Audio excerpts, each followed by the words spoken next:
তোরা একটু বাইরে যা তো।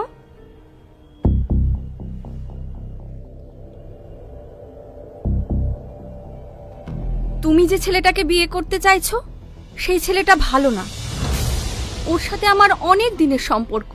এসব তুমি কি বলছো? হ্যাঁ, আমি ঠিকই বলছি। আজ আমি মা হতে চলেছি, তাই ও আমাকে অস্বীকার করছে। আমি ওকে বলেছি, তাই ও আমাকে জানে মেরে দেওয়ার হুমকি দিচ্ছে।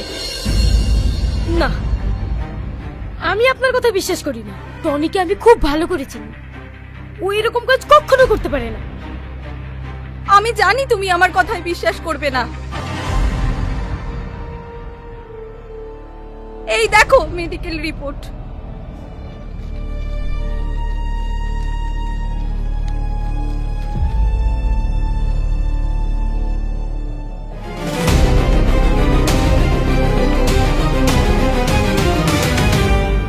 টনি এত বাজে ছেলে?